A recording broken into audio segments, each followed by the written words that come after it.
Buenas tardes, país. Bienvenido una vez más a Opinión Pública, que hoy se siente muy regocijada de tener en nuestro set porque hemos hablado con nuestro invitado por 2 ocasiones, esta es la tercera, que va a ser para el pueblo dominicano de mucho orgullo y también de mucha orientación ahora que empezamos el año y que muchas voces agoreras dicen que va a haber recesión y qué es lo que va a pasar con República Dominicana, que va a tener una proyección en su desarrollo que es un 4.5.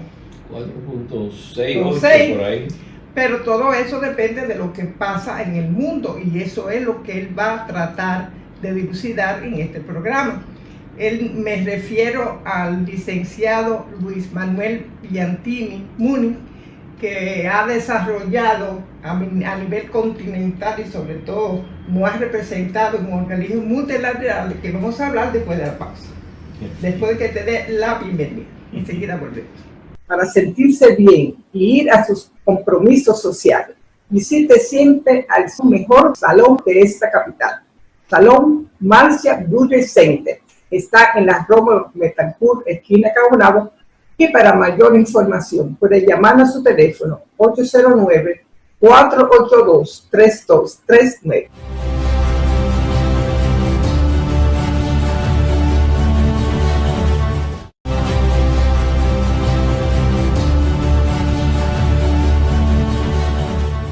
Cuando uno ve el currículo de nuestro invitado de hoy, uno se asombra cómo ha escalado, además de que fue por 9 años vicegobernador del Banco Central, fue también miembro titular de la Junta Monetaria y luego fue ascendiendo a nivel multilateral en el FMI, que fue el director alterno, luego fue embajador de la UTA, fue también asesor del Banco Mundial. ¿Cómo fue todo eso? ¿Cómo fue que ese dominicano se insertó en esos organismos tan importantes a nivel mundial?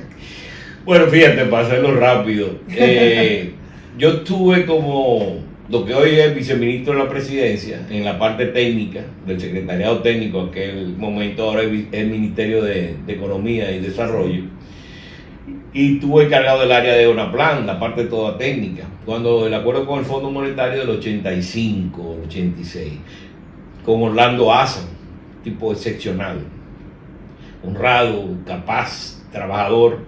Y entonces, cuando termina el gobierno de El Salvador, yo regreso al Banco Central porque fue un préstamo que le pidieron. O sea, en el área del gobierno no había conocimiento de negociación con el Fondo Monetario Internacional. Y a mí el Banco Central... al técnico mayor del Banco Central. Y el Banco Central me mandó a mí, a la parte del gobierno. O sea que, inclusive cuando se negoció el acuerdo en el año 85, o fue al final del 84, en Washington, yo andaba con Hugo Giuliani, que era gobernador ya en ese momento, era Orlando Asa y yo, y a mí me roban el borrador del acuerdo en el aeropuerto de Miami. Yo lo tenía en el maletín, y entonces me bajé para coger la maleta, y cuando volví otra vez ya el maletín había desaparecido, y ahí iba el borrador. Digo, ay, pero si ustedes no hubieran estado aquí, eso sale publicado. Después dice que fui yo que vendí el acuerdo ese al Miami Herald. Bueno, entonces, yo estuve en el fondo en el año 76 haciendo un curso, una pasantía por 8 meses, y traje de allá mi tesis. Trabajé con esa, que era un modelo de demanda monetaria que se le aplicó a Taiwán en aquel entonces. Economía pequeña, y yo lo traje y lo hice como tesis para República Dominicana. Y bueno, ya yo tenía conocimiento y contacto con los organismos internacionales. Entonces, cuando termina el gobierno de El Salvador, yo regreso al Banco Central y a Luis Julián Pérez lo nombran gobernador, tipo que respetó mucho la plana interna técnica del Banco Central. Él trajo su gente, pero respetó lo que ahí valía. Frank Guerrero Prats, que era el hijo de Belice, estaba en deuda externa y ahí se quedó, ¿tú me entiendes? O sea que él valoró el equipo que había adentro. Y yo venía de una posición del gobierno de El Salvador, ¿tú me entiendes? Y como quiera, él me mantuvo. O sea, yo fui director del Departamento de Estudio Económico por un corto periodo, Pero se abrió una oportunidad en el Fondo Monetario Internacional de que el país escalara una posición ahí, en el directorio ejecutivo, y don Luis había dicho, el peso estaba a 2.50, que él iba a llevar el peso de nuevo al 1-1. Digo, bueno, esto va para atrás. Y entonces, digo, lo mejor es irme de aquí y aprender durante este periodo. Porque aquí lo que voy a aprender son muchas medidas que... Mira, don Luis fue una gran persona, pero ahí yo no estaba de acuerdo con esa posición de él. Entonces me fui para el Fondo Monetario.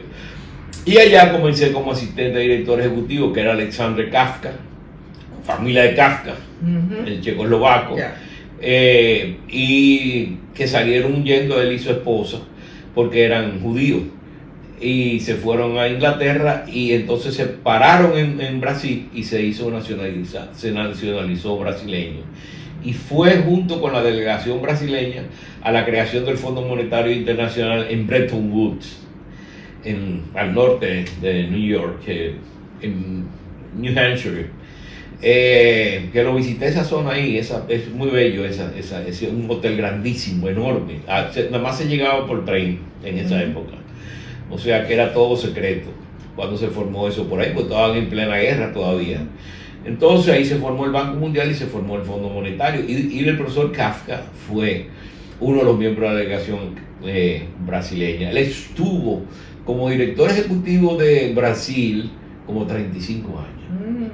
Y nosotros somos de esa silla, miembros de esa silla. Tú sabes que hay varios países conforman un grupo, y por la cantidad de votos, entonces tienen derecho a una posición de una silla en el Fondo Monetario. ¿Qué tiempo tú duraste? Yo duré 7 años. Llegué a ser director ejecutivo alterno, y en ese periodo también. ¿Y qué beneficio tuvo para República Dominicana ese periodo de 7 años? Bueno, indiscutiblemente tenía mucho beneficio, porque nosotros conocíamos lo que estaba pasando directamente en la economía internacional, nosotros conocíamos lo que estaba pasando internamente en el fondo, cambios en las condicionalidades de los préstamos. Nosotros defendíamos las posiciones de los países latinoamericanos en las discusiones en el directorio del fondo.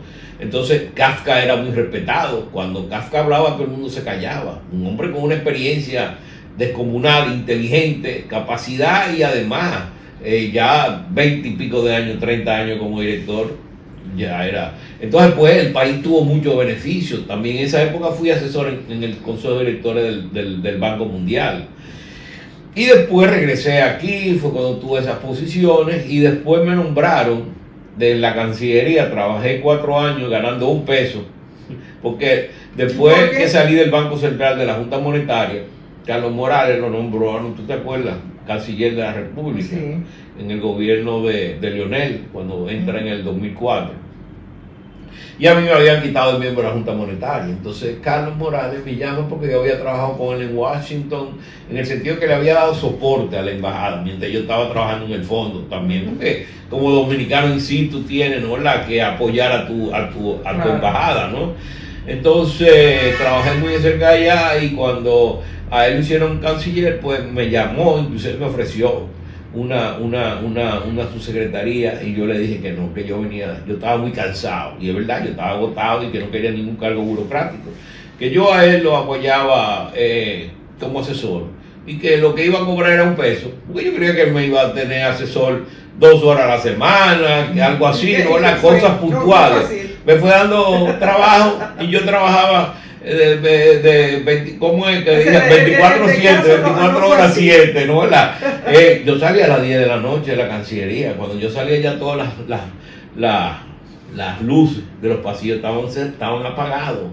Pues yo trabajaba solo, y es que República Dominicana se estaba integrando al sistema de integración centroamericana. Hipólito había negociado ese acuerdo, pero el país no se había integrado a los órganos, y comenzamos a integrarnos a los órganos, y yo fui trabajando eso, y entonces fui el embajador representante ante el sistema de integración centroamericana. Yo no conocía Centroamérica, el único país que yo conocí fue Panamá, y en Costa Rica yo fui una vez, pero yo no lo conocía. Entonces me dio mucha oportunidad de conocer todos esos países y la economía, integrarme, y Después, en la parte de comercio internacional también, como asesor del canciller, tuve papel que jugar. Cuando se crea la embajada cuando se creó la embajada en la Organización Mundial de Comercio, que nos dimos cuenta de la importancia que tenía esa organización, se crea una embajada.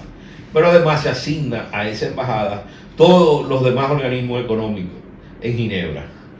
Entonces, yo le dije a don Carlos, mire, don Carlos, yo tengo 4 años ganando un peso aquí. Yo tengo mi familia también, o sea, yo necesito recibir dinero. Y le digo, vamos a aprovechar la situación de la embajada ahora que se abre en la OMC. Yo organizo eso y entonces tuve 9 años en Ginebra. Muy bien. Y fui presidente del grupo de países en desarrollo durante 7 años.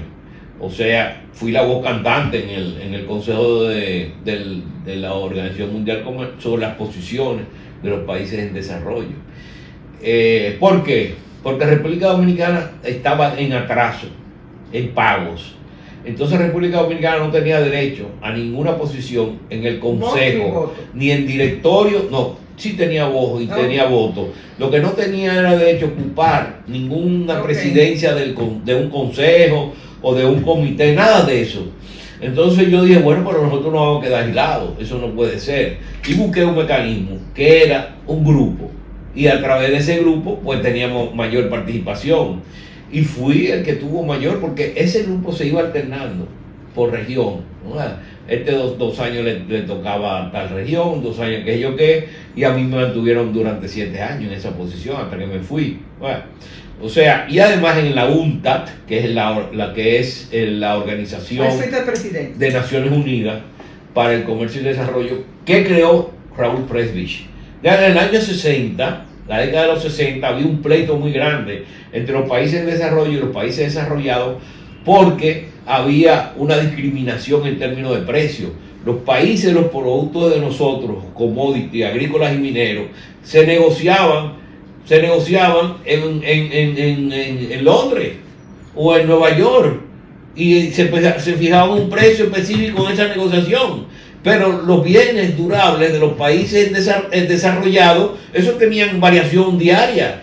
O sea que nosotros estábamos perjudicados, no había libertad en términos de los precios de nosotros. Y los que se beneficiaban eran los países desarrollados. Entonces Raúl Presbich forzó eso, fue el primer secretario general, si no recuerdo, de la CEPAL en Chile, economista argentino muy famoso. Y los estructuralistas, y tú no recuerdas la escuela de los estructuralistas, fue parte de la escuela estructuralista de América Latina.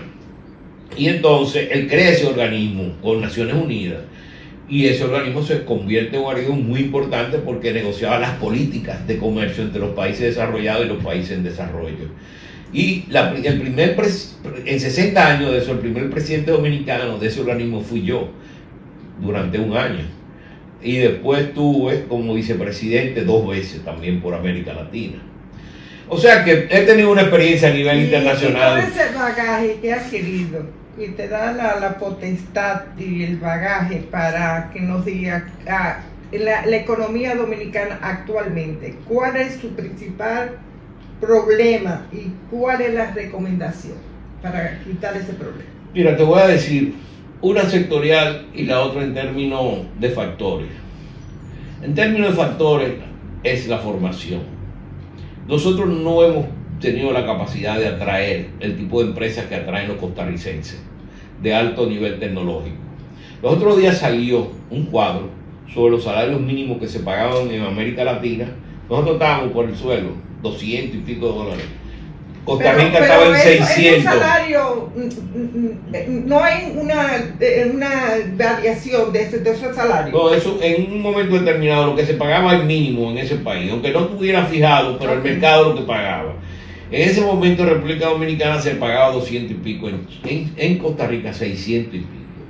Y la zona franca de Costa Rica importa más que la nuestra, prácticamente.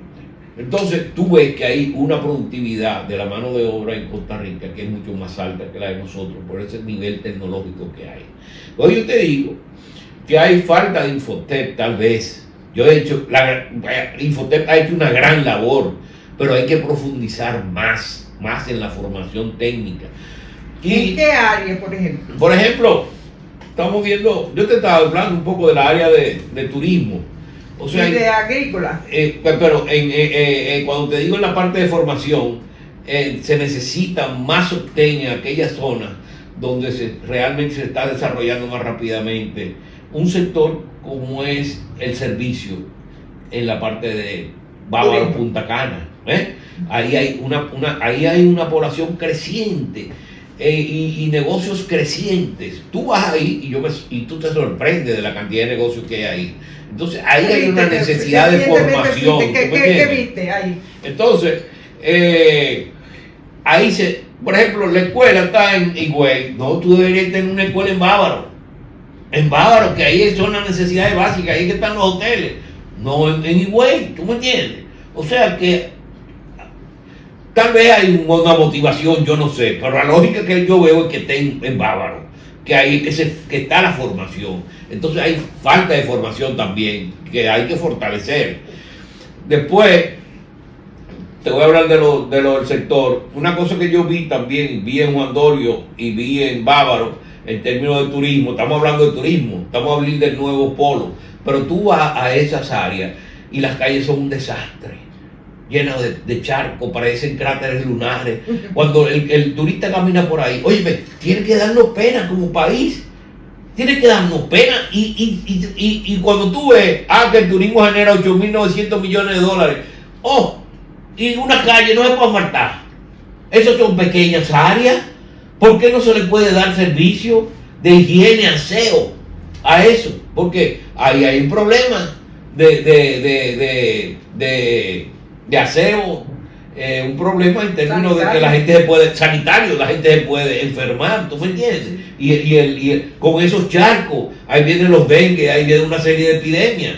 Pero bueno, Juan Dolio y Bávaro, Punta Cana. Si tú vas al Friusa, eso es otro desastre más, que no se puede hablar ahora. En términos del sector, oye, hay un sector aquí que yo creo que el gobierno tiene que prestarle mayor atención. ¿Cuál? Se defiende, pero no es que se defienda, es que nosotros no estamos aprovechando la capacidad de explotación y exportación que tenemos en la parte agrícola. ¿Entiendes? ¿Qué se necesita? Mira, cuando yo veo... Como tu experiencia. Mira, yo estaba leyendo anoche las discusiones que han habido en el foro de Davos. Porque yo estoy suscrito al Wall Street Journal y hay una página que tú te metes ahí y está toda la discusión que han habido. Y estaba viendo una serie de cifras. Por ejemplo, Vietnam. Vietnam es que se está beneficiando de las empresas que están saliendo de China. No es de que para acá que vienen, no. Están yendo para Vietnam, están yendo para Malasia, están yendo para Tailandia, están yendo para... los asiáticos. Sí, para los países asiáticos. Y a México. Pero que el nearshoring, que yo, que shoring, ¿cuáles son las que están llegando? Mentira. Entonces, aquí las que están llegando son las mismas de siempre. Pero esas empresas que están saliendo de China, aquí ve a ver las que están llegando aquí. Están llegando. Vietnam en el 2007 estaba lloviendo, exportaba 10 billones de dólares. ¿Tú sabes cuánto exporta ahora? 15 años después, o 11 años, o 14, porque eso son informaciones del año 2022, sí. 15 años después, 200 billones de dólares. O sea que multiplicó en 15 años por 20 sus exportaciones. O sea que las exportaciones récord que tenemos en el 2022, ¿qué te parece? Pero tú dices, bueno, que las zonas francas aumentaron un 10%. Ajá. ¿Y la inflación mundial cuánto fue? 9%, 8%. Entonces réstale y lo que aumentó fue en términos reales un 2%. O sea que cuando tú me estás hablando en términos para una gente que no entienda, pues hay una cosa. Pero para uno que entiende lo que es economía, pero espérate, hay un factor ahí que no está aplicado, que es realmente el aumento real del volumen. Que en la primera entrevista que te hice, Luis Manuel, tú me dijiste que lo principal era en ese momento que estamos en la pandemia, la diversificación de la economía dominicana, porque dependimos demasiado del turismo. ¿Ha habido alguna variación en esa recomendación tuya a nivel gubernamental? Bueno, te estoy diciendo, por ejemplo, nosotros tenemos mucho potencial en el área agrícola. nosotros debemos ahora se abrieron, por ejemplo, las exportaciones de carne después de muchos años hacia el mercado americano, de carne de tercera, porque ya lo usarán seguramente para producir hamburgues, ¿tú entiendes? Pero bueno, se está exportando carne, ¿tú me entiendes? Estamos exportando carne de primera que es cara, estamos importando carne de primera que es cara y exportamos carne de tercera que es barata, pero como quiera, comenzamos a exportar y eso mejora la calidad de lo que vas enviando poco a poco. En términos del turismo, de la agricultura, yo recuerdo cuando comenzó el asunto en época de Hipólito, de los invernaderos, que realmente ha sido explosivo en España, le dio a España el liderazgo de las exportaciones agrícolas en Europa, a España, la producción en Andalucía con los invernaderos, y los israelíes también. Digo, bueno, esto va a ser una revolución aquí. ¿Qué revolución? No hay revolución, porque es que no le prestan atención debida, ¿no entiendes? Entonces hay problemas que surgen en embarques que te detienen afuera por cuestiones estúpidas. Tal vez en una forma como lo hicieron a Romana, que lo sacaron el azúcar, vamos a embromar un poquito por aquí también. Entonces tú no ves ninguna autoridad que te defienda. Entonces esos embarques se pierden y ahí se cayó la empresa. Entonces tú dices, bueno, porque el sector no acaba de subir. ¿Y cómo va a subir? Si cuando los empresarios intentan, le crean un problema afuera y no hay una defensa aquí, un apoyo oficial, y ese hombre se va a la quiebra. Entonces hay que comenzar con otro de nuevo, porque ese no vuelve otra vez. Entonces, por ejemplo, el procesamiento de productos aquí, Fito Ley, pues está procesando plátano, papa, qué sé yo qué. Es interesante porque es una forma de tú darle valor agregado a la producción bruta que tú tienes, ¿tú me entiendes? Pero no falta. Yo le veo una falta de empuje al sector agrícola, inclusive. Si aquí la inflación no ha bajado, es porque el sector alimentario tiene un peso muy fuerte en la canasta familiar y los precios de los productos agrícolas se mantienen altos. ¿Por qué? Por falta de oferta. Vamos a ver también, los fletes han bajado. ¿Por qué no se refleja en los productos alimenticios? Vamos a una pausa si quieren.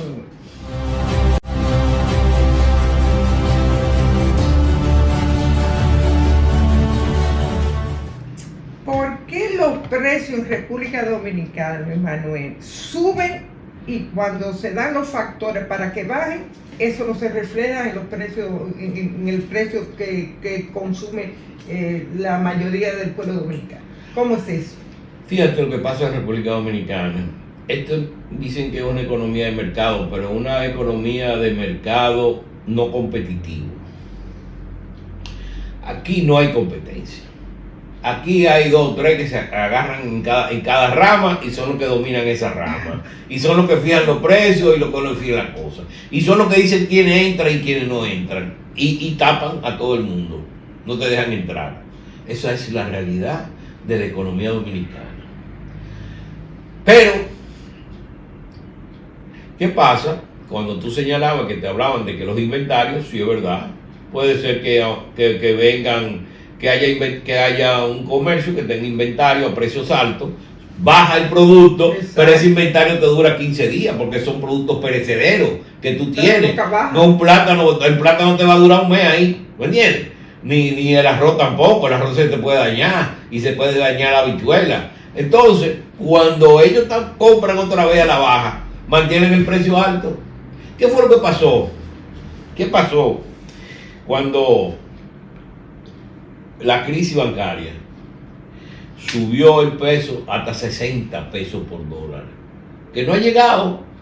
Esto lo bajó después a 27, que yo creo que fue exagerado también un poco, pero ellos lo cogieron como a 40 y lo bajaron a 27 cuando cogieron el gobierno.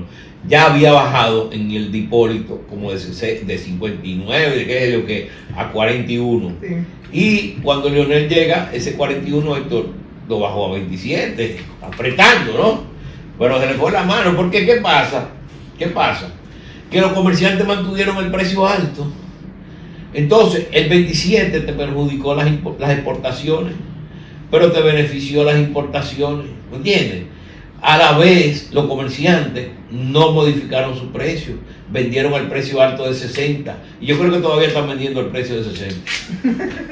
¿Y por qué ahora los fletes que pagaban en la pandemia 20,000 pesos por furgón, ahora están en $2,000? ¿Por qué no bajan? ¿Por qué? Por eso, porque no hay competencia en el mercado. Porque tú tienes 2 o 3 que dominan en la distribución de alimentos aquí, la distribución de muchas cosas. No, lo que el gobierno tiene que eliminar es y poner, porque aquí hay una ley anticompetencia.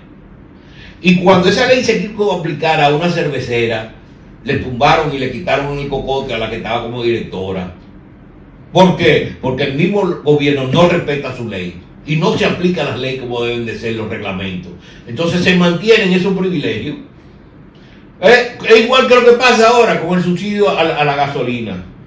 Tú tienes un Fiat o tú tienes un Sonata, estos Sonatas que hay ahora, el carro público y que yo qué, pero tú tienes unos Ferrari, tanto para el Senato como para el Ferrari, el precio es igual subsidiado por el gobierno y eso le cuesta 36,000 millones de pesos. Ajá. A subsidiar a Ferrari, a subsidiar a Porsche, también a subsidiar a Sonata, pero no. Inclusive hubo una ley que se creó aquí para ponerle a la primera placa de esos vehículos un precio que era equivalente, yo no sé a qué por ciento del valor del vehículo. No se quiso nunca aplicar. No se le preguntaba una vez, porque fue cuando Danilo, ¿por qué eso? No, espérense que hay que tener cuidado. ¿Pero cuidado con quién? Cuando aquí lo que hay que defender es una mejor redistribución del ingreso en la población dominicana, que los salarios aumenten. Porque te están perdiendo poder adquisitivo, nadie está viendo eso. ¿Y qué va a pasar con el crecimiento si esto perdura? Esta falta de previsión que hay en la economía, ¿qué va a pasar con el crecimiento a fin de año de la economía dominicana? Bueno, no, el crecimiento se puede dar, el problema es hacia dónde va ese crecimiento. Y la porque si tú eres el dueño de esas 2 pelotas, ¿no? Se cae ahí. Y se trae, y llega otra pelota más y te la coge también, y entonces, estos 2 que están aquí, ¿cómo se quedan? Se quedaron sin pelota. Bueno, entonces eso es lo que pasa con la economía. Si no hay una política de redistribución, a que se cumplan las reglas de las leyes, a que realmente haya un mercado competitivo, entonces no hay redistribución. Entonces quieren hacer la redistribución a costilla tuya pagando más impuestos, porque vienen y dicen no, que la presión tributaria está en 14%, hay que subir. ¿Pero a quién se lo suben? A los que lo pagan. Pero a los que no lo pagan, eso siguen no pagándolo. Entonces cada vez más es más perjudicial la redistribución del ingreso y la injusticia es mayor. Y por eso tú ves lo que se armó en Chile. Una de las economías más avanzadas en América Latina. Sin embargo, mire esa explosión social que hubo por la gran diferencia que se estaba dando y que todavía existe. Eso se está dando aquí. Porque con subsidio no se quita una mala redistribución del ingreso. ¿Y qué está pasando con la medida de la Junta Monetaria? ¿Tú la ves correcta? Y sobre todo ahora que se paró la tasa financiera, ¿qué está pasando con eso si se sigue esta política? Mira, el objetivo del Banco Central es mantener baja una inflación y estable la tasa de cambio. Resultado, esa medida. Y estable la tasa de cambio. Héctor Valdés, el gobernador, ha sido exitoso durante casi toda su carrera, porque lo que está pasando ahora es algo a nivel mundial, aunque aquí no es problema del Banco Central, el problema del sector agrícola que no ha sido dinámico para que los precios agrícolas estén bajos. Entonces no se le puede achacar al Banco Central ese problema. Ahora, ¿qué pasa? Déjame decirte. Aquí hay un problema que es lo que es inflación subyacente, que es cuando tú quitas el valor de variación del precio de los agrícolas y el precio del petróleo. Entonces, eso solamente ha bajado menos de 1% entre mayo y diciembre. Eso quiere decir que la política monetaria, para poder bajar eso, tiene que ser un poco más agresiva. ¿Y qué se necesita? Se necesitan medidas como la que está tomando la Reserva Federal en los Estados Unidos. Ahora, ahí el Estado tiene que asumir una posición. Pero la inflación ha bajado enormemente en Estados Unidos. No de que si allá estornuda nosotros. Bueno, aquí fíjate, allá no hay subsidio, aquí hay subsidio. Aquí hay 70.000 millones en subsidio. 70.000 millones en subsidio. Ahí sacó el CRES un cuadro de todos los subsidios que se están dando. Hay 70.000 millones en subsidios. Y la inflación es mayor que en los Estados Unidos. Porque aquí, como te digo, el peso del alimenticio tiene mucho peso en la canasta alimenticia y en la canasta básica. Y si eso sigue alto, pues entonces no hay forma de tú aplicar medidas porque va a seguir alto, igual que el petróleo. Ahora mismo con el ingreso de China, a partir del segundo trimestre, que China se va a dinamizar, ya comenzaron a subir los precios del petróleo. Ya estaban en 70 y pico, ya están por 85. Ahí vi yo. El Brent está en 85 ya. Y en 82 está el Texas. Entonces, a medida que China ingrese y demande el petróleo, eso se va a disparar por encima de $100. Nosotros no somos productores de petróleo. Entonces, el gobierno va a tener que seguir subsidiando más eso. Eso se va a reflejar, porque como quiera se refleja. En los bienes importados se refleja el aumento del petróleo. En muchos bienes internos también que no tienen el subsidio de los combustibles. Y el deslizamiento de la tasa del dólar. Entonces, en algunos países latinoamericanos el dólar se ha apreciado. ¿Por qué? Por China. Porque China comienza a despertar. Entonces China demanda cobre, China demanda hierro, China demanda soya, entonces los grandes productores de materia prima de América del Sur son los que se van a beneficiar del despertar de China. Nosotros nos vamos a perjudicar. Nosotros nos vamos a perjudicar en cierto sentido, porque nos va a ser más costoso el aumento de las materias primas. ¿Qué es lo que nosotros vamos a beneficiar? Lo de las exportaciones que vamos a hacer. Inclusive, todo depende, porque si el mercado norteamericano se estima que va a caer el año que viene de un crecimiento este año de 1.6 a 0.2% el año que viene, o 0.4, óyeme, pues los europeos que crecieron este año más que los americanos, por encima del 3%, el año que viene va a crecer también por encima de los americanos.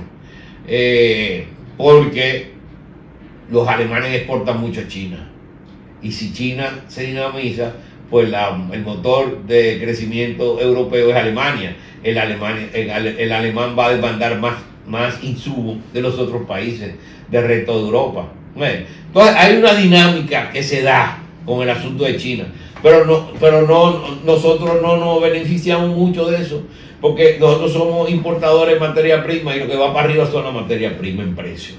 O sea que la inflación puede ser que ni la podamos bajar si se produce ese aumento del aumento del petróleo. Exacto. Entonces las medidas restrictivas monetarias van a continuar en los Estados Unidos y tal vez República Dominicana, y eso te va a deprimir el Producto Interno Bruto, y no puede ser que no llegue al 4.6 que se está estimando, y que los americanos entren en una recesión, aunque sea ligera. O sea, el panorama es un panorama complicado, que tú tienes que prever y tomar medidas antes de que ellas te tomen a ti. Y siendo una economía más pequeña que sufre demasiado como la dominicana, es más importante esa previsión. Y la previsión que ha tenido el Banco Central de liberar los 21.000 millones de pesos para la construcción, que me parece muy atinada. ¿Qué te parece a ti esta medida? Bueno, si está recogiendo de otro lado y lo está dando de este, pues me parece muy atinada. ¿Y de dónde lo está recogiendo? Porque el problema es que entonces la inflación va a seguir presionando, ¿tú me entiendes? O sea, tú puedes ser que recoloques recursos a sectores que te van a dinamizar más y que te van a crear mano de obra, te van a mantener mano de obra y quitárselo a otros sectores que no son tan importantes, ¿tú entiendes? Entonces tú haces una redistribución. Pero si tú aumentas más la masa monetaria, eso te presiona más los precios. Entonces la inflación no baja. ¿Tú encuentras que están los precios que están registrados en la República Dominicana consonos con lo que está la economía prevista ahora? Mira, te digo que el problema es la falta de competencia. Entonces, por la falta de competencia se da que hay un manejo de los precios. Un manejo de los precios para beneficiar al vendedor, ¿no? Al productor. Bueno, el productor agrícola aquí se beneficia poco, porque al precio que le compran los productos en el campo y al como lo venden aquí, es el 10% que le dan posiblemente a ellos del precio que venden aquí.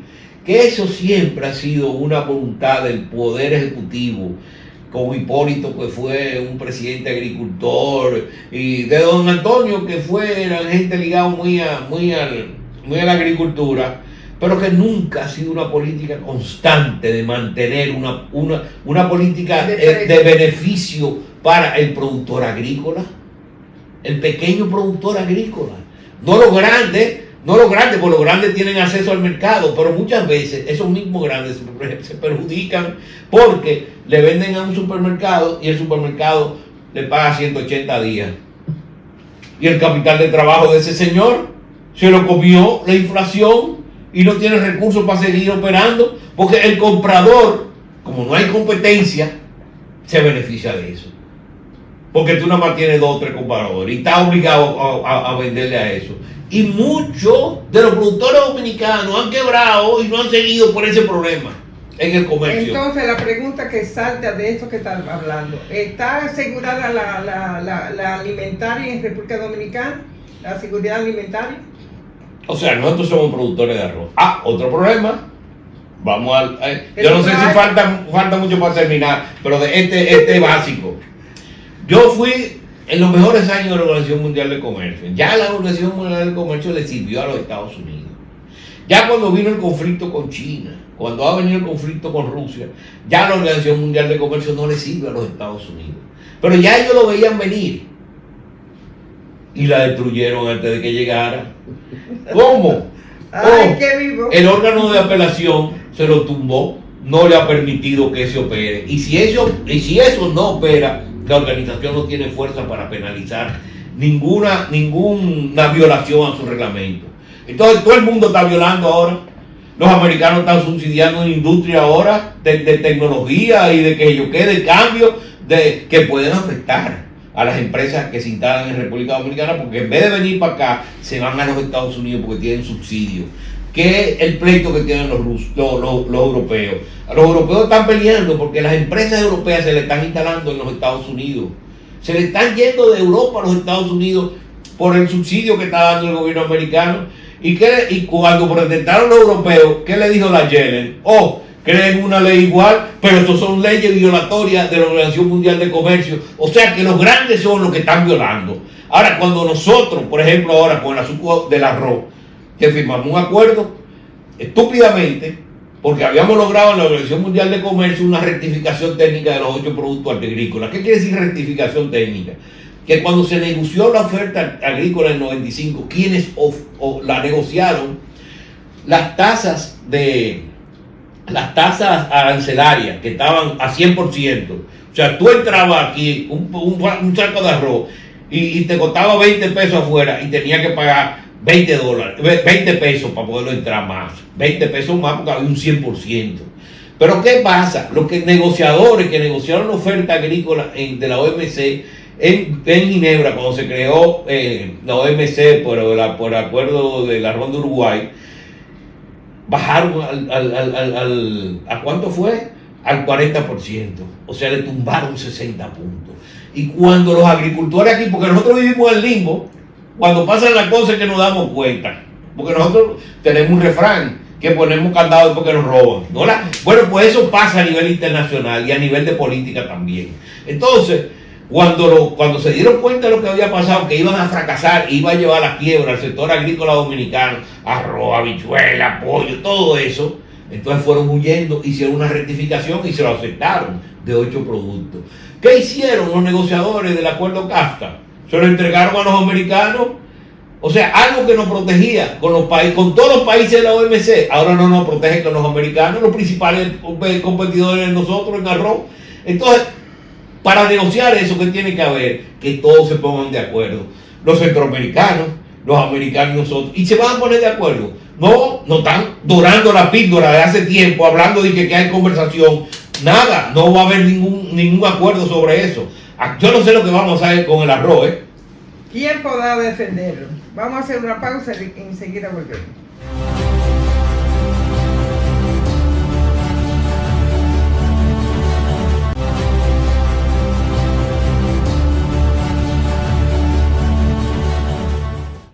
Primero, ¿qué va a pasar con eso que está denunciando en opinión pública, con los 8 productos agrícolas de República Dominicana, empezando por el arroz, que es tan importante para la alimentaria de República Dominicana? Sí. ¿Qué está pasando? ¿O qué va a pasar? Bueno, se tienen las tasas que estaban, algunos estaban hasta el 80, han ido bajando la desgravación de la misma. Y llegará a 0, porque fue a 0 que se negoció.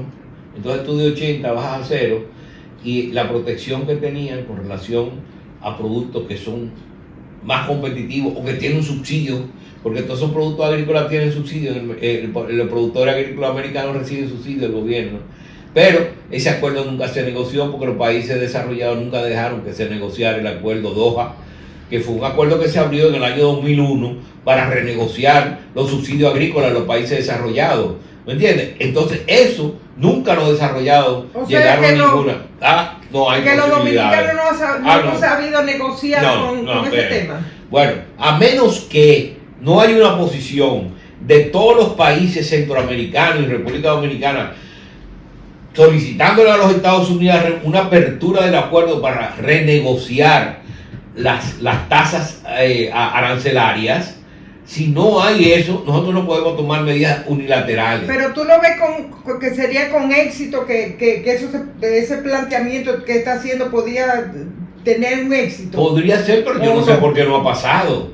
Si eso no ha sucedido hasta ahora, con estos 2 años del presidente Abinader, con una cancillería y un canciller excelente que tenemos, y además un ministro de Industria y Comercio también que ha resultado ser muy excelente como esto, ¿verdad? Esto ha sido buen ministro.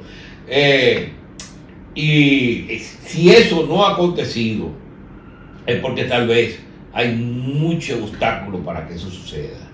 Entonces, lo que tiene que esperar el sector agrícola no es dormir, sino ver la forma, cómo ellos se puede compensar internamente esa falta de competencia cuando se abre ese mercado frente al producto americano, porque si no van fuera del mercado y van a perder el mercado nacional y se van a meter los productos aquí agrícolas norteamericanos y los agricultores se van a ir a la quiebra.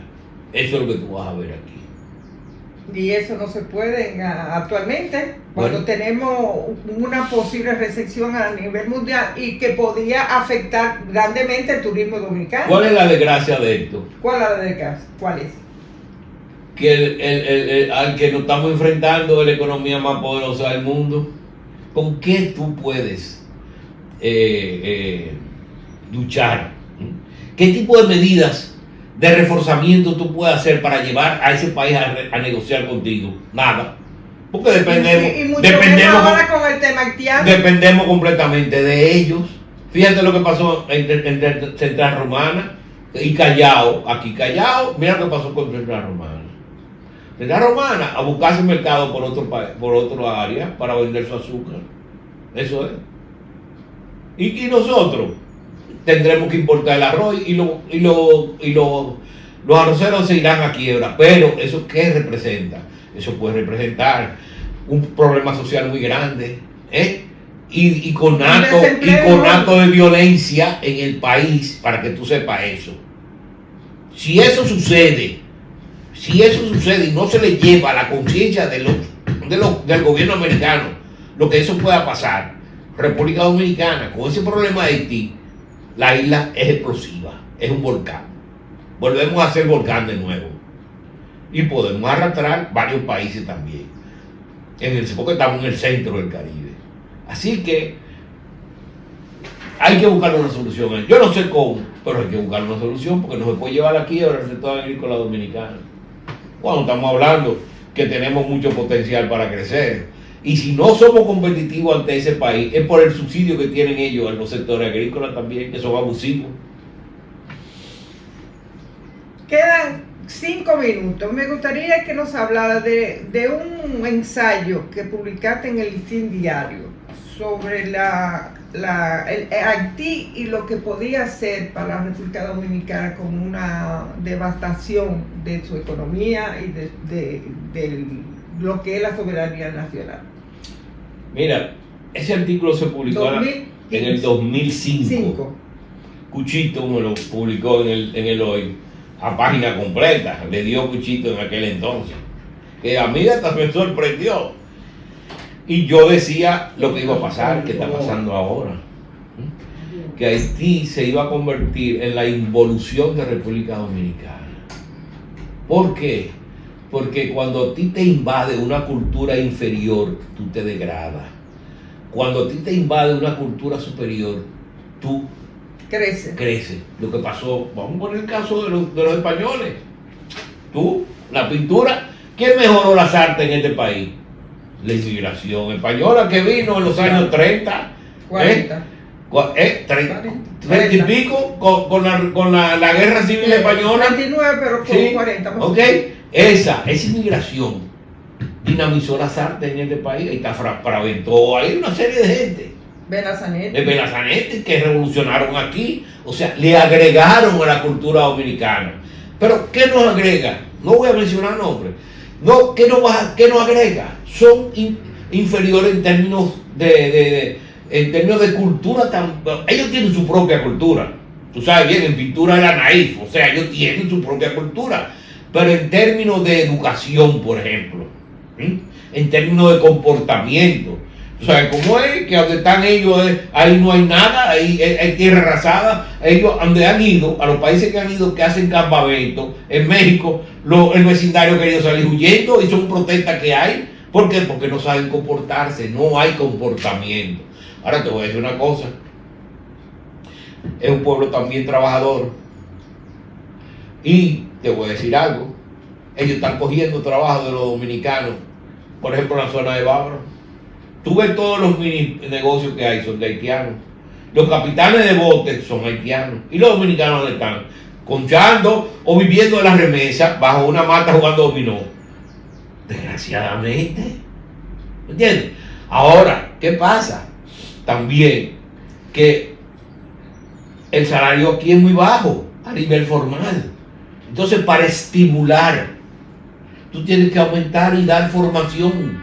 Pero no se está respetando el 80-20. Porque no lo encuentras, posiblemente.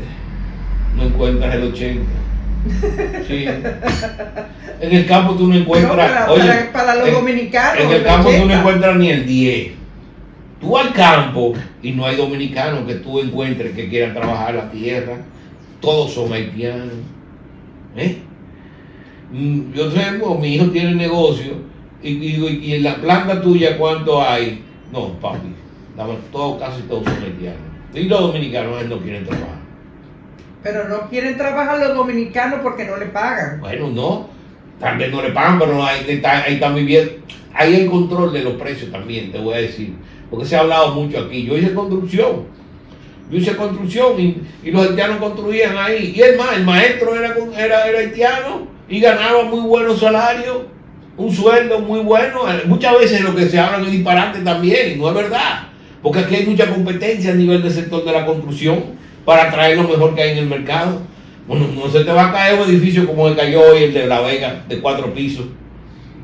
Entonces, hay problemas de formación y hay problemas de salario. Si tú quieres dinamizar esta economía, tú tienes que dar formación. Y otra cosa, el sector industrial. El sector industrial nacional, cuando tú lo ves, no crece. Aquí lo que ha crecido es una zona franca. Entonces, ¿qué es lo que tú tienes que convertir el país en una zona franca? Pero te lo está diciendo el día entero. Todos los años te lo dicen, que aquí la dinámica es de la zona franca. Entonces, si tú conviertes el país en una zona franca y lo integras todo, va a tener una dinámica y se va a formar más la población tuya. Entonces, nos queda un minuto, Luis Manuel. ¿Cuál es la esperanza para este año para el pueblo dominicano, de su mejoría? El pueblo dominicano, y te voy a decir, este es un programa que lo ven mucho las mujeres dominicanas. Y son mujeres dominicanas, pues te estoy diciendo, te voy a decir algo, o sea, la educación de la casa es de la mujer, ¿no? Y aquí ha caído mucho la educación. Yo recuerdo cuando yo era muchacho, la que me educaba aquí, a mí más que mi mamá, era mi abuela. La educación de las abuelas. Eso se ha perdido en este país también.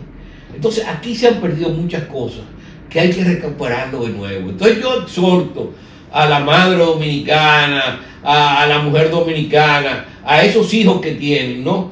A que para que se sea un mejor el país, tenemos que darle mejor formación hogareña. Aquí hay problemas. Muchas mujeres tienen el timón del hogar y son los que aportan los recursos y son los que llevan la carga y son los que llevan todo, pero tienen el corazón de la madre también, que es lo más importante de todo. Entonces, al pueblo dominicano, mis felicitaciones por año y además les deseo lo mejor para este año que entra, que el Señor Dios nos acompañe y nos guíe. Bueno, que no, como no has guiado tú en este programa que ha sido tan beneficioso para este pueblo, que no está bien. Bueno, muchas gracias, Manuel. Y a Tire por estar en Opinión Pública. Y ustedes, amigos, será como siempre el próximo domingo, donde yo de nuevo les encuentro en otra Opinión Pública. Hasta entonces.